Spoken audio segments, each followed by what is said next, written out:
শুভ দুপুর বন্ধুরা, দেখো আজকে একটা রেসিপি নিয়ে এলাম। তবে আজকে আমি পেঁপে আলু চিংড়ি মাছ দিয়ে তরকারি করেছিলাম। এতে কিন্তু আমি কোনো গুঁড়ো লঙ্কা ব্যবহার করিনি।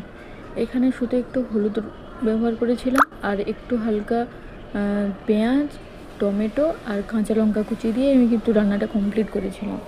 তো ঠিকঠাকভাবে মশলাটা কষিয়ে নিয়েছিলাম। গুঁড়ো লঙ্কা কেন, শুকনো লঙ্কা কেন আমি একেবারেই এখানে ব্যবহার করিনি।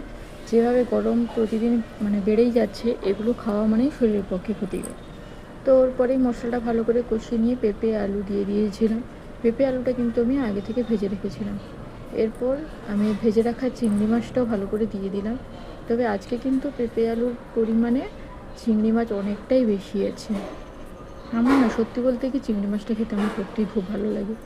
তো ভালো করে একটু নেড়ে চেড়ে কষিয়ে নিয়ে পরিমাণ মতো লবণ, চিনি দিয়ে দিয়েছিলাম। তারপর একটু জল দিয়ে দিয়েছি, ওটাও সামান্য দিয়েছিলাম কারণ সব কিছুটাই তো সেদ্ধ আছে। তারপরে জিরে গুঁড়ো, ধনে গুঁড়ো দিয়ে দিয়েছিলাম। তো ভালো করে নেড়ে চেড়ে একটু রস রাখবো, কারণ এটা ওই সবজির মধ্যে একটাই সবজি বলা যায়। রবিবার মানেই আমাদের অলসতার দিন, তো এই জন্য আমি বেশি কোনো সবজি করি না। তো এটাই ফাইনাল লুক ছিল আমার পেঁপে চিংড়ি। তো কেমন লাগলো অবশ্যই বন্ধুরা বলো, আর আমার চ্যানেলটা সাবস্ক্রাইব করে দিও। তো ভালো লাগলে লাইক, কমেন্ট, শেয়ার করতে ভুলো না। টাটা।